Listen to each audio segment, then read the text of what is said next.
two things can be true at once. The fact is that I wanted to showcase the power rankings during the Anfield Wrap's free week. Tried to work a way to shoot it this week, but with everything going on, the midweek game against Sheffield United, I simply couldn't make it work. So I said, all right, I accepted the inevitable.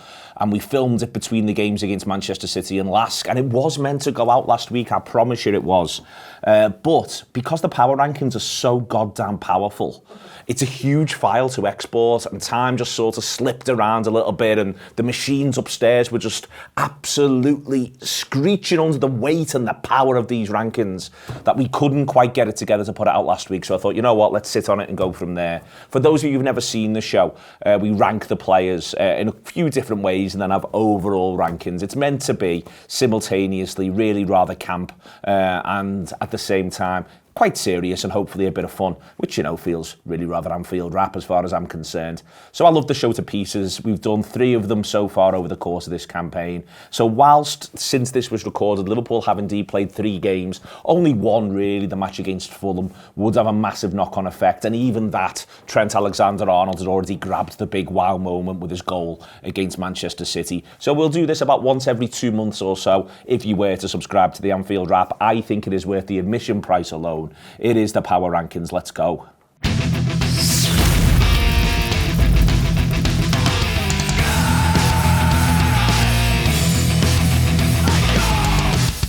It is Power Rankings. It is our third step, in the series of Power Rankings for this season. I've got Kris Walsh, I've got Phil Blundell, and you know how it works right now. We rate the players in terms of performance, whether or not they're on team sound, and where they are for those big wow moments. The passage of time. This covers us from the October international break, the Merseyside derby thereafter. It includes Manchester City. On the off chance you're watching this after the Lask game, it does not include Lask. It's actually quite an interesting month's Power Rankings, and we'll start at the top. We'll start with performance.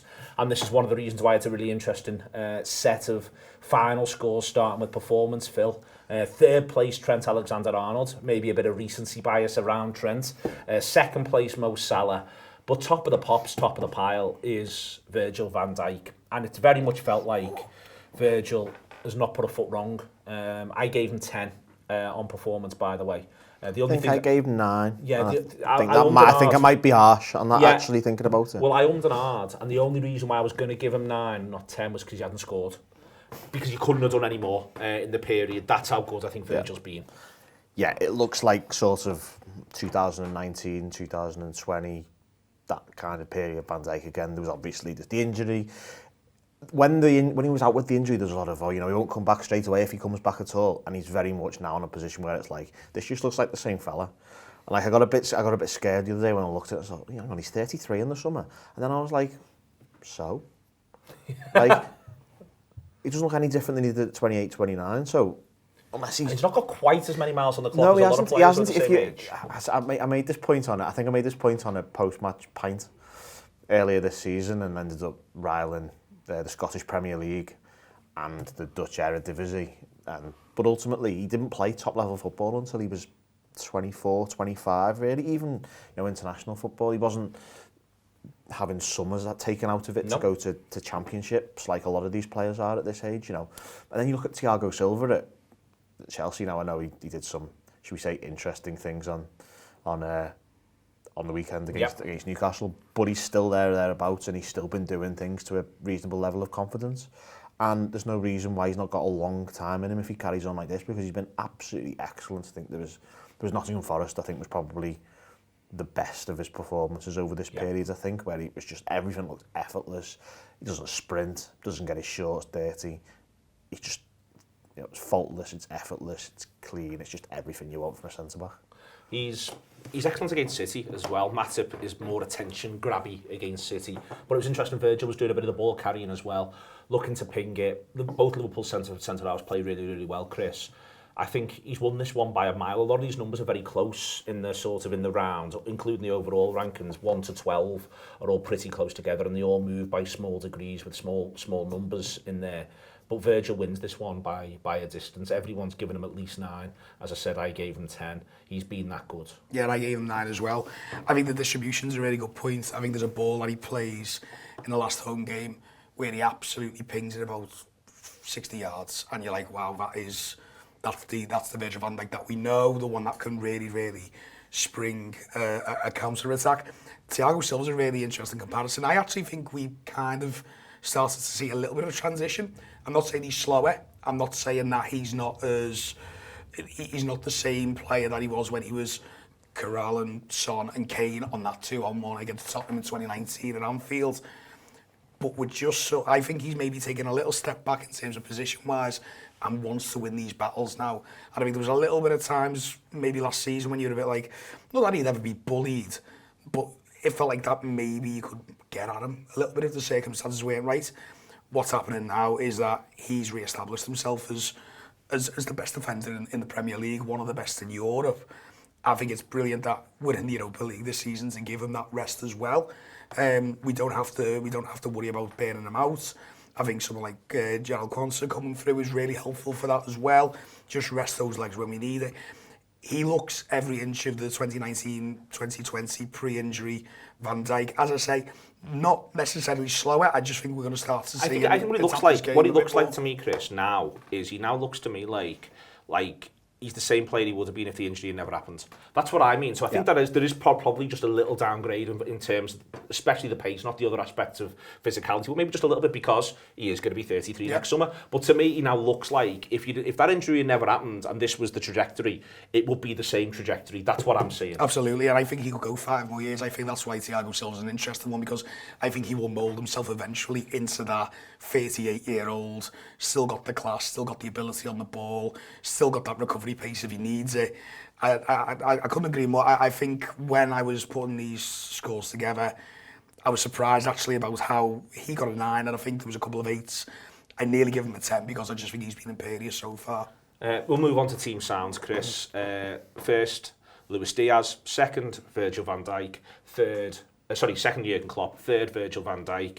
With Diaz, it's been interesting the extent to which the entire emotion of it swept everyone up. The club supported him. There's the big moment, obviously, when he gets the goal against Luton with the shirt, and then there's what he goes and does with Colombia, and that would normally feature, but I think it does here with his father watching.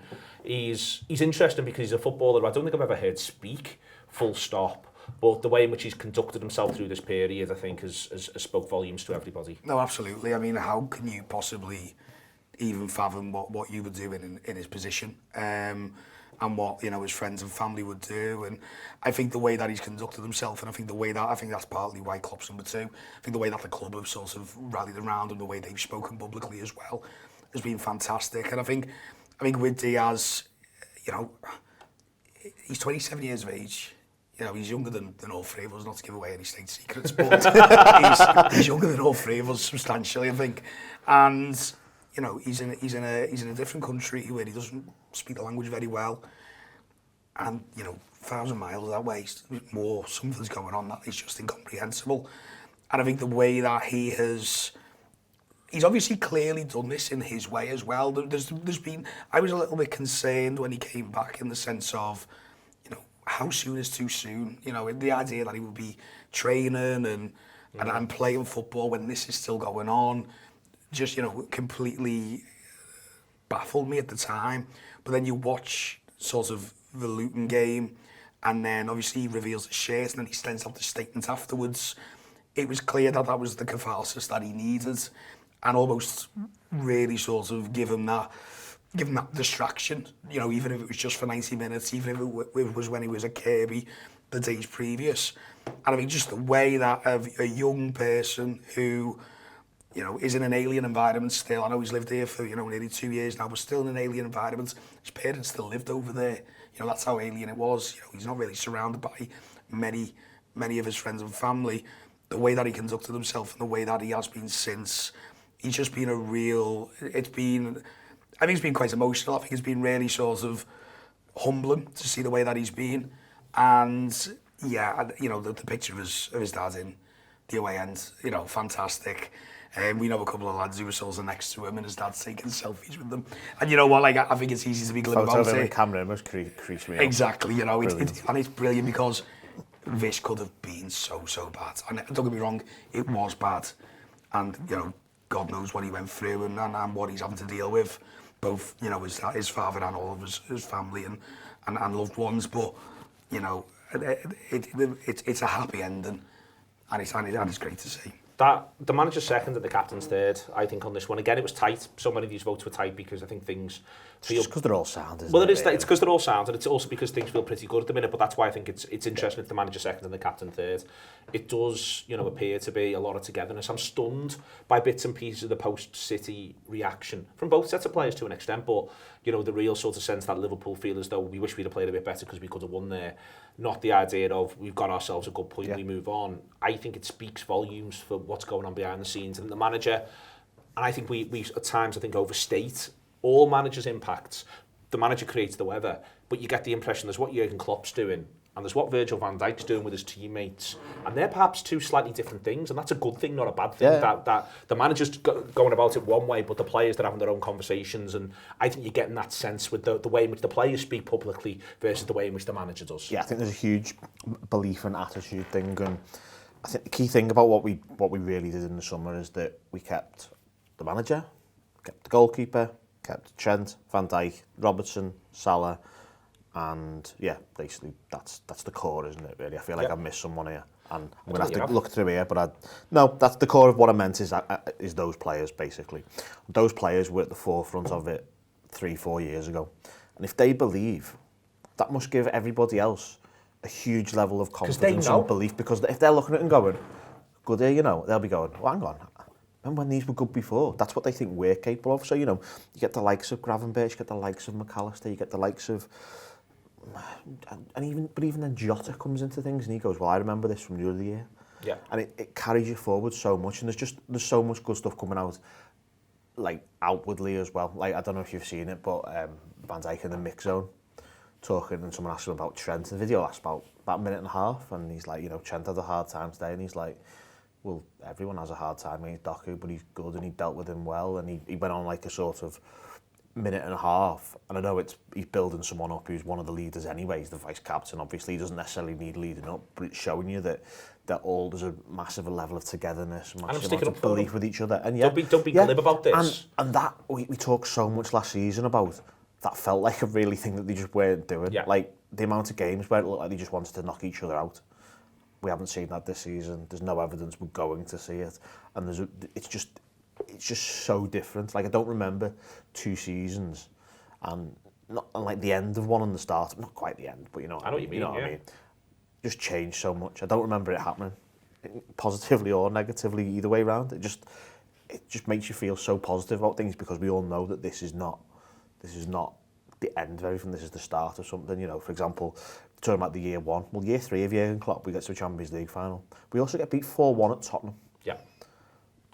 And this is year 1, and we go there on Saturday, and it's because of the psychological level they're all at. Indeed, all very, very sound indeed. We'll move on to big wow. Number 1, most definitely recency bias, Trent Alexander-Arnold. Number 2, Darwin Núñez, and number 3, Alisson Becker. Let's talk about number 1. We'll talk about each of these really, but let's talk about Trent, Phil, because it feels to me like a big moment for him. I think he's been playing perfectly well. I think he's got a very specific role. I think him and Curtis have ended up with, when Curtis is fit, I think they've ended up with roles that are actually a little bit less showy than people would think. I think there's a lot of keeping the ball moving, looking after it, all that sort of stuff, and almost on a mad diag from each other in terms of where they play. But when the moment is there, to have done that and to have done it with such certainty, and then as part of the whole wow, to have chosen to go to their end off the back of the songs to make a certain point, I think it's a wonderfully Liverpoolian moment from Trent Alexander-Arnold. It's pitch perfect. I'd rather he just tried to get in our end, you know. I think I prefer that. But, you know, each to their own. Each to their own. You do what you want. Yeah, the goal's superb. The touch is beautiful. The touch makes the goal, doesn't it, really, if we're being honest. There's 2 things that make the goal. There's the run from Gakpo, there's the touch from him where he just sets it into exactly the right place. It's past Ederson before he's even really seen it. It's genuinely unstoppable. Like, you sort of knew at the time that it was, because we were reasonably high, we were in the middle tier, but we were sort of probably not far in a straight line through the books. That's exactly that's the phrase I meant. And you basically knew as soon as it left his foot it was in, because Ederson just simply didn't have the time to get down to it. The technique was fantastic, and that's just what he is, isn't it? His technique is almost unparalleled, and in football, and a lot of people will go, well, you know, if a neutral finds himself watching this, to go, well, people overrate their own players, but I don't think it is. I think he's that good. I want more big wows from Trent because he can do that, especially in this position. It is hard though, and it's simultaneously hard, and you want more when he is in this position. Do you know what I mean? I just want to see him in that position a little bit more. You know, and that might be an instruction from the manager. It might just be game state or whatnot. I just think the way that he was coming to feel far more, and you need to do that against City because obviously we were trying to get a bit more control on the pitch or tried to. Create an overload. Exactly. But, you know, I think I saw like a shot map or a map of his goals, and they're all sorts of congregated, sort of just in the box or just out the box, not from dead ball situations, from open play. There's no reason why you can't get 10 goals like that a season. And I know that's a big ask because the XG of that must have been, 0.1 or whatever. About 0.1, yeah. Yeah. But I just think what we're going to see in the next sort of iteration of Trent is he's got the passing, he's got those eye-catching switches to Shimakash, Robertson, whoever. But what he can also be is a real goal threat from open play. I think it's ironic because you get to this goal against City, Kris. I feel like there's room to have a little bit of that home and away against the bottom 10, where maybe a bit little easier, and Matip's done very, very well in these rankings, but maybe a little bit easier if Konate's playing that side, a little bit less of a threat and a little bit more ability to therefore think, you know what, I can arrive into 16 to 22 yards. That's my area. It's offering the opposition a bit of a crumb as well, and it might end up like Luton's goal, for example. Where every now and again you look at one, but a lot of the time it won't, and you've just got to you've got to be brave and you've got to be a bit bold sometimes. Darwin, the one at Bournemouth is just everything that you want. It is relentless, but there's just constant wows. That's the footballer he's becoming. You know, he's ranked very highly here, just behind Trent, because you can't keep your eyes off him. No, I think every game now you come away from it going, there was a Núñez moment in there, whether he scores or whether he gets on the end of a chance or whether he sets something up. It's just, or even just his general demeanour, where he just will chase back and go 60 yards and recycle the ball, and off we go again. There was also the really funny one where he came back and won the ball and then just sort of forgot about the ball. Oh yeah, and that's so good. Was it in the European game? I think so. Was it Toulouse? Yeah. I think it was. Toulouse at home. It was. So you know, it's the Bournemouth one is just perfect in the sense of he's getting heckled by the crowd. It's not the best first touch, but you know, you try and control the ball in a hurricane. And then sort of the finishes. I know everyone's sort of compared it to the Suarez Stoke one from 2012, but you know, well, between 2011, 2012 season. But yeah, just he's just got an ability when he's on the field, and I understand that he divides opinion, but he just gives Liverpool something that they don't have anywhere across the pitch. You know, Jota will look after the ball really well if he's on the left-hand side. You know, Gakpo's obviously got his strengths as well. You know, there's Mo. But even then, you know, Mo, as evidenced by this top three, you know, no real big wow moments. Darwin is very, very quickly, in an attacking sense, becoming what Salah was a little bit for Liverpool. I'm not saying he's at that level at the moment, but if he gets on the ball, you're excited. And the fact that what he's now got is that element of, well, I'm not just going to run 20 yards and have a pop and see what happens with the keeper. The fact that his build-up play now is getting so much better. Defenders don't know whether to come or go. There was a moment on Saturday when I wish he ran 20 yards. I was about to say, pop, you almost wanted a little bit more of that from him against City. It was almost like you could see the cogs turning, and he was like, I'm supposed to pass to Salah here, but I think I should probably shoot. And then by the time he's decided what he should do, they've almost sort of taken a level of his instinct away, which I'm not massively against because it's produced a lot of the good stuff he's done this season. But in that moment, I would have liked him to just make the right decision a bit better, because he should have just got that ball off his feet and shot, because it was about, what was it, 25 yards out? By the time he'd have struck it, it'd have been close to 20, I think. If he'd have got it out from under his feet, I think it'd have been about 22. Yeah, okay. If he'd got it out from under his feet, I think that's a big difference. For instance, there's a massive difference between 28 and 26. And he can do it as well. 28 and 22, if you see what I mean. Yeah, like he can do it as well. Like me and you were both very closely aligned on the idea of shooting from outside the box. But there's some situations where just do it. Yeah. And that was one of them, where you sort of got play open up and in front of you, you've got them turn around a little bit. There's not necessarily an easy ball, even if it's a ball he could have made. have the shot, and eventually you will see this all come together, and it'll be fantastic. I marked him quite highly as well. I know this is the Liverpool power rankings, but what it goes away and does with Uruguay as well. Yeah. You know, under Bielsa, he scores the winner against the world champions. Well, they've beaten in the last two. They've beaten Brazil and Argentina, haven't they? Last two breaks, which pretty much secured them a World Cup place almost, which is great for him. Great for him indeed. Okay, so someone's got to be number 20, someone's got to be number 19. Let's find out who that is as we go from 11 to 20 now. Here we go, the top 20. At 20, down 3, it's Cody Gakpo. At 19, down 13, Curtis Jones. At 18, down 3, Ibrahima Konate. At 17, it's a new entry for Wataru Endo, getting himself into the power rankings for the first time. At 16, down 7, is Alexis McAllister. 15, another new entry, Kostas Tsimikas. At 14, up 5 places, is Joe Gomez. Also up 5 places at 13 is Harvey Elliott. Here's the biggest surprise. At 12, down 9, it's Dominic Szoboszlai. At 11, it's Jarrod Quansah. Let's get over back to Phil and to Kris to discuss. So that was 11 to 20. Very, very briefly, Phil, on Szoboszlai. I'm struck by the fact that he has dropped 9 places into 12th. Now, as I said at the very start, a lot of these are really close this time out. And it's actually, for him and for someone who's coming as well, it's actually a decline in the number of big wow moments and the ones that have sort of grabbed your attention as much as it's anything about level of performance. But I do think he has found it a little bit tougher in this last bank of games to hit the heights. I think it's as much to do with the wider sort of way in which the team's functioning and the way in which the games have gone than anything that's sort of specifically to do with him. But I am struck by the fact that he is down 9 places. I mean, I think the big thing for me with him is that he was that good at the start, that even if he's constant 7 out of 10 after it, he's going to drop off. And you're sort of looking at 7 out of 10 and judging it against 9 out of 10. If you're judging 7 out of 10 against 5 out of 10, which, for example, let's say that was the case that might have been the case with Tsimikas for some people, for example, and it elevates him, whereas this is only going to bring him down. Not 7 out of 10 is not necessarily the same, is it? It's not necessarily the same. In 10th, Ryan Gravenberch. Ryan Gravenberch in 10th, Kris, holding that position. That's what he was last time out.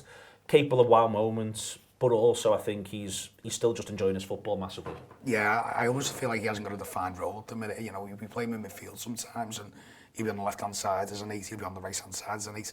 He always just tracks where the ball's going. I really like his... This doesn't sound really weird. I like how loose he is on the ball sometimes. I feel like he doesn't necessarily know what he's going to do either. And I don't think that's a bad thing sometimes, because as you see with the goal against City, we haven't really had a midfielder who can do that for quite a while. You'd argue Szoboszlai can do it. You could argue Elliott could do it. But just the way that he sort of come on and change the tempo, and I think that's why he's probably one of the best sub number 1s in the league at the minute, because he is a true game changer in the sense of he's not necessarily going to bag a winner, he's not, you know, sort of a goal scorer in like the Solskjaer and Sheringham way, but what he is somebody who is just a flick switcher, and I think that's like something that Liverpool lacks so much last season, especially in the midfield, when one of the midfielders will be having a really poor game and you be turn to the bench, you go, what have we got here? We might have Milner. I mean, I think Milner was probably the one last season. Christ, I'm not saying it's an upgrade in the sense of what they've achieved in their careers, obviously, but what Gravenberch is for Liverpool now, that's a hell of an upgrade, and the fact that he's only 21, I think he's going to get better and better. I think that we're playing him absolutely perfectly at the moment, and you know, I think at the minute you've got 5 or 6 that can go into that 3, and I'd have no qualms if he was in the first 11. Okay, at 9, Diogo Jota up 3. Some excellent goals and moments from Diogo. At 8, Joel Matip up 8 places, Phil. Excellent against City, but not just against City. In the games that came prior to it as well. For me, there's still don't quite remember this as a phenomena. For me, there's still a bit of a question mark over him as a 90-minute centre-half or a 100-minute centre-half. I think that there's maybe an element where he's finding that a little bit difficult, but what you can't argue with is the quality on the ball, the ability to read the game, and his sheer desire to love every minute of this. Yeah, he's just excellent. I think in the here and now, he's possibly been a bit underrated. I don't just mean like the last 3 months when he was being written off and sold by quite a lot of people this summer. Not mentioning any names. No, me, yeah, that's fine. Just thought to get that in, because I wasn't. You can go back and look at things, and I was quite happy with him. Oh, so pure I'm as the driven snow. We all get things wrong. It's fine. But what he has done for Liverpool is probably being undervalued you know, going back 2, 3, 4 years, you've got to remember that he's even in the European Cup. At the start of that season, he's the 4th choice centre-back. Yeah. He's the 4th choice. Dejan Lovren was ahead of him. He comes back in at Burnley, doesn't he? And he plays really well at Burnley. And then Gomez, it's the game Gomez breaks his ankle, plays right back. Yeah. And he's out for a while. And then Matip gets a real opportunity to make that play zone. And he certainly does that. And he looks excellent. And every time you look at a Liverpool Champions League winning team now, Joel Matip will be front and centre. Well, back and centre, but you know what I mean, of that team. And I don't quite think we've put him on the level that he really has been. Now, maybe that would be one of those that changes over time, because that quite often happens with footballers, both ways. And you'd like to think that will happen, but I think he's been excellent. I'm not necessarily sure that you'd go new contract, because I think you might have to sort of look and go, well, we can change this and make it a bit younger. That's what we should do. But for what he's offering us now, you've got no qualms him starting any game of football, as is evidenced by the fact that he plays really well against the champions of Europe. Absolutely. 7, down 5 places, Alisson Becker. Maybe a little bit because of the Man City performance, but I think it's much about other things punching upwards. At 6, Jurgen Klopp, down 2. At 5, Luis Diaz, mentioned before, with the soundness, up 9. 4th, Mo Salah. So he's 2nd in our performance ranking, Kris, and he's 4th in this. And I get to see all the numbers, and I do share them with you eventually, but I get to see them all. And what was striking on this one is it's because there hasn't actually been the moment. It's a really weird thing to think about with Salah. It's mad for someone who scored a brace in a derby, isn't it? Yeah, he's done all these things. He's been excellent. He's been second best performer, but he's dropped from top spot solely because there hasn't been the breathtaking moment. That's what sort of, or any number of them, that's what's marked him down. And I think that in lots of ways, I almost feel like this is a bit of a compliment, that you're still talking about unbelievable levels of performance, but that he doesn't have to be playing the football of the gods to deliver them. No, absolutely. It's all output with him at the moment in terms of performance. He's there, he is clinical, even in games or spells where you sort of go, 3 games, has he actually done anything? You look at the goal against whoever we played at home last, Brentford. Yeah. It's been a long couple of weeks. But you look at his goal against Brentford. He's taking it beautifully. Yeah. And it's just it's not a big wow. It's just your brilliance of football, and you're going to dispatch that with the consummate ease. So I think it's interesting with Mo, because I do think he's changed his game a little bit. I don't think he's as quick as he used to be potentially. I think we need to. I think sometimes I look at us when Mo's on the pitch, and sometimes I just think I'd really like Darwin next to him, no matter what's happening, because it's just he's just not as lightning as he used to be. But what he's doing now is the creativity. The way that he brings others into play, the way that he is dovetailing with Núñez when Núñez plays up front. I think Mo's a massive part of why Núñez is really coming on in the 9. And for me, no big wow moments, but he's probably more complete now at Liverpool. He's not necessarily going to score 44 goals like he did in his first season. He's not necessarily going to ping 17 into a top corner the way he has done in previous years. But if it's 0-0 on 75, you're kind of backing him to not necessarily produce something out of a hat, just producing one moment of quality that will set somebody up or lead to a goal. It doesn't necessarily have to be a long-range finish. It's just something that you go, you're really good at football, you know where the goal, you know where the back of the net is. Give him the ball and see what he does. Sets himself such a high bar, doesn't he? He's there every game.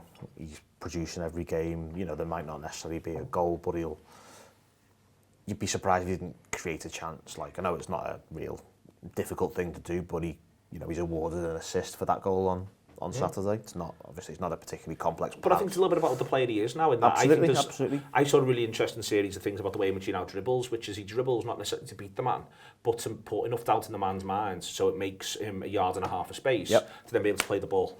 And the man knows if I try and nick this off him, if I go tight, he will slip away from me. So how exactly do you defend that? If you try and stand him up, he just wants to find that yard and a half anyway, because he backs his passing. If you try to nick it off him, he could get around you and get away. He's still quick enough to get away from you if he does that. And then there's a little thing there where the City defenders are almost going, well, I don't want him to go to Gakpo, because Gakpo's gone that way. I'll just hold that up, and then suddenly he does the other thing. And I think that's about where the class is, but also where the brain is. Yeah, but he's always going to make people think, isn't he, just because of just because they know what he's capable of. We'll give him half a yard of space, he might put it in the top corner, he might run past me, he might do that, he might do the other. They don't know what he's going to do because he's got so many tools. He can do whatever he wants, really, and that's why he's so good. He loves that outside of the left boot pass. Yeah. And Núñez will feast on that eventually. The creativity's really stepped up as well since we sort of changed this formation. If you go back and look at how many, I know it's not just assists, it's more, you can probably take it more onto a more granular level and look at underlying numbers as well, but I think he's got something like 13 assists in his last 22 games or something like that, which is it's an enormous amount. Yeah, I think he's also taken on the Mane mantle of holding the ball up as an out ball now. I think that was what Mane was really, really good at. You could just sort of pop it up there. Mo now, he can be playing 30 yards from goal, 35 yards from goal, put a ball up to him, he will shrug it off. You know, he'll normally get it put in a headlock or a power slam and the referee doesn't give anything. But generally, he can hold it up and bring others into play. It just gives Liverpool another dimension. Yeah, most people get a free kick, he just gets us 5 yards further up the pitch. Yeah, that's the way it works. At 3, Darwin Núñez, we've talked about him. At 2, with the big wow moments, was Trent Alexander-Arnold up 11 places. It's an entirely new top 3 because number 1, Virgil van Dijk, up 6 places to take the position. And Phil, I don't think you can argue with it. You know, when the numbers were coming in, it is actually one of the bigger gaps all the way through. I haven't looked at where all the scores are. One of the bigger gaps is Virgil 2, is number 1, 2, number 2. Number 2 to number 9, a little bit less so, but Virgil has been just the dominant force of this team. He's been the absolute business and made up. He's top of the pops. Yeah, delighted. I think it's not just that you're able to do it, it's warranted because I think I mentioned the injury before and you were slightly concerned. Like I think that season we would have won the league and maybe the European Cup if him and Thiago don't get injured in that Everton game. Yeah, that's the level that they were at, that he in particular was at. And you're like, oh mate, maybe that's gone. And all right, as we mentioned before, it's probably not quite the same, but it's different, and it's the difference between 97 and 100. It's close enough for you to be like, still good. This will do me. Yeah. He is Liverpool's he's been Liverpool's defining performer across this last list of games. I said before with the City game, quietly he's excellent, in other games noisily he's been brilliant. Even the disappointing result at Luton, I felt as though he was faultless over the course of the game. I'm just delighted with him, I genuinely am, and the extent to which this is now his football team, I think Kris is massive. Where's out of my mouth there? I'm not a massive proponent of captaincy mastering all that much. I think it's a piece of cloth around the arm, but he has stepped into the captaincy so well. And previous captain, you read the stories after he leaves about how he was always on a clock about playing time and that kind of stuff. Look, I have no idea. I wasn't in the dressing room. But what I think you've got with Van Dijk is someone... He doesn't need to do it. He doesn't need to go play me. No, he doesn't. He doesn't. And look, I'm not going to defend John Henderson for a second. But Virgil Van Dijk, that's somebody that will be starting every single game. That's somebody who's very, very happy with his position in the squad. That's somebody who's gone in with his eyes wide open because you've got Trent as your vice. You know that eventually Trent will be there to take over. Whether that's when he leaves... hopefully never, or when maybe the time is right for him to take that step back, and maybe Jurgen goes, you're not guaranteed every single week now, so it's time to give Trent and maybe we swap over. Who knows what conversations have happened, but the fact that this is his team now, it's his leadership. He was always a leader on the pitch, but that armband now, it looks good on him, and I think that a big part of this refresh is the fact that he is now the leader of that refresh, and I just think that as we sort of enter this really crucial period, he's going to be as central to it as anyone for Liverpool to really be in this title race. There we go. It is it is Virgil van Dijk's Liverpool. Liverpool's Virgil van Dijk. The power rankings belong to him this time out. Thank you very much to Kris. Thank you very much to Phil. We will do this again, probably just before Christmas, to catch up on where everyone's been. Will Virgil still be top, or is Darwin Núñez on his tail? See you later.